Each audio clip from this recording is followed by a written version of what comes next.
Medyo niliitan mo lang. Ganun.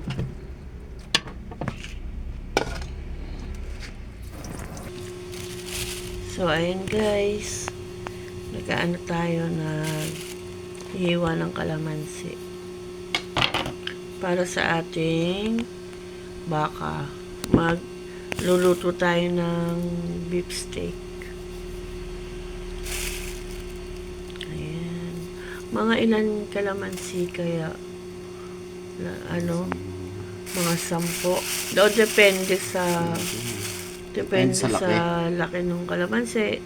Tsaka yung gaano kaasim yung siguro. Pwede na yan. yung ano nyo gusto nyo dun sa beef steak. Yan. Tapos ganyan guys. So, kuha kayong strainer. Salain yung ganyan.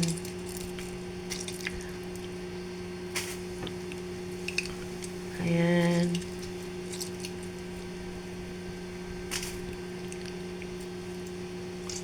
Mga 10 siguro, no? Pag kalamansi, Medyo maliliit. Oo. Ganyan.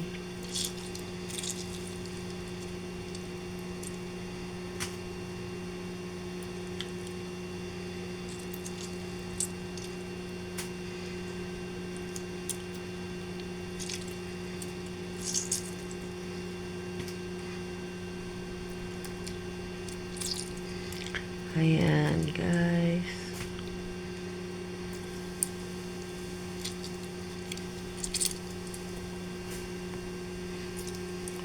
Ayun. So, lalagyan natin yan next ng ayan. Make it sure, guys, na malinis yung mga kamay natin. Kasi, para kung haluin natin yung beef steak, maayos naman. No? Ayan. Next natin ay yung paminta. Pamintang durog. Yan, depende ulit sa gusto nyo guys, kung gaano siya kadami. Ayan, nilagay ni partner. Ayan. Umami at Ajinomoto. Tapos naglagay siya ng umami. At saka ng toyo. Ganyan lang. Tapos, ibababad niya yan. Mga ilang minutes yan.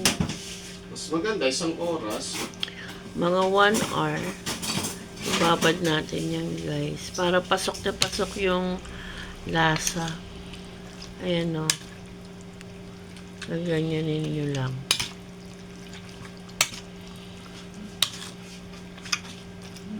Yung ating... Kung hindi kayo maarte, mas maganda kung kakamayin nyo to. Para mapipiga-piga nyo ng ano. Yan o. Wala naman siyang lagyan natin ng toyo. Basta yan guys, yung lang, yung tama lang naman. Baka mamaya mapaalat Mahirap naman pag maalat. Medyo marami tayong nilagay na kalamansi, kaya okay lang yan. Dami ng konti. Okay na. So, ayan guys. Tapos, natin ng at least 30 minutes. 30 minutes, no? Kahit 30 minutes lang. Tapos yung sibuyas, anong gagawin natin? So, tasay natin yan. Sibuyas. Yan, sibuyas na puti guys ang gagamitin, no? Masyadong matapang kasi yung Pag yung pula kasi, masyado daw matapang. So, yan na lang. Ganyan lang. Ano kayang reason bakit bilog-bilog? Wala lang, maganda lang. Pandecor lang daw guys, sabi ni partner. Pandecor daw kaya bilog-bilog. Yung mga dulo, since matigas naman yan, pwede nyo na yung regular na na hiwa. Iitan kasi para humalo na mamaya sa sabaw. Tapos itong mga bilog-bilog ang ating paghihiwa-hiwalayin.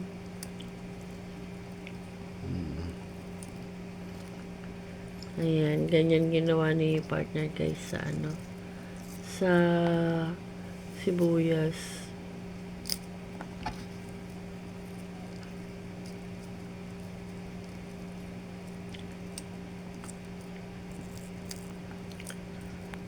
Ayan guys, so ang ating menu ngayon ay beef steak. Beef steak. Ano yung beef steak? Beef steak, Bistek, Tagalog. Tagalog yan yun. Ito yun. Beef steak Tagalog. Ba't may beef steak ba na English? Beef steak, English. Malay ko ba? Kasi sabi Basta nila, sabi nila, bistek Tagalog. Yun yun. Bistek Tagalog. Tagalog. Ayan. So, ayan guys. Lagyan tayo ng mantika.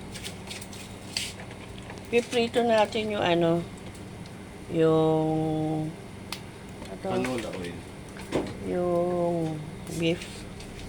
Hindi naman prito, ano lang. Parang, anong tawag sa ganun?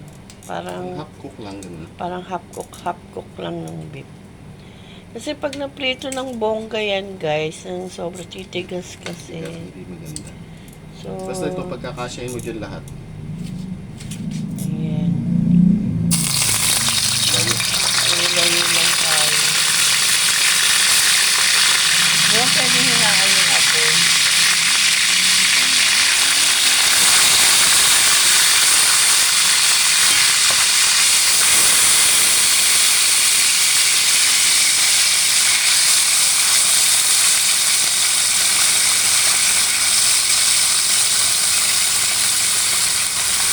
Ayan, guys.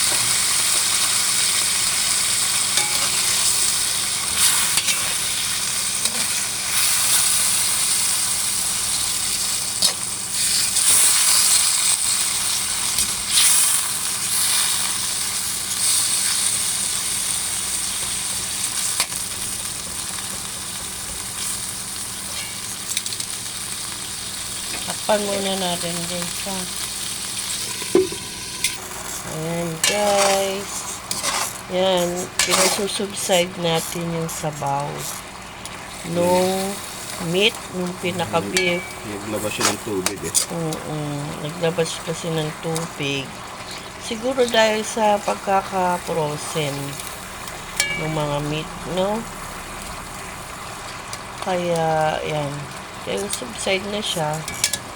So, hinantay natin maglabas ng paano yung mantika. Hindi natin matuyo. Matuyo. Ayan. Tutuyo natin ng konti para mamula-mula na yung meat. Pero hindi naman sagad na prito. Kasi titigas Para mas naman. lumabas yung lasa niya.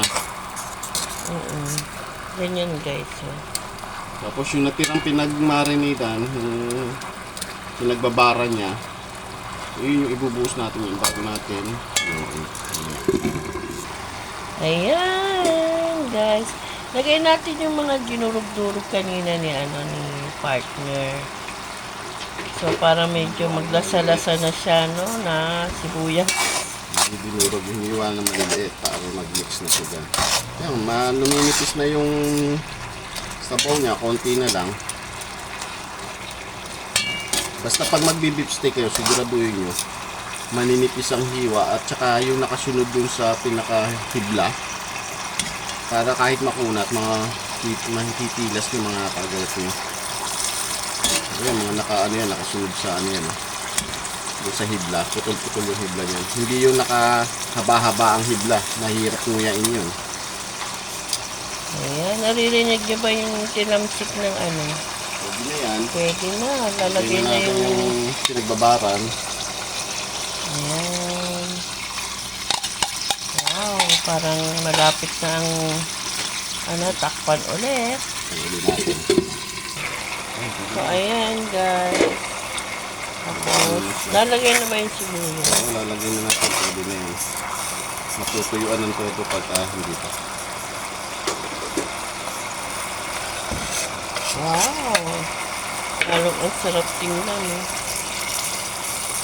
So, ayan na yan guys. Ang ating Beef steak.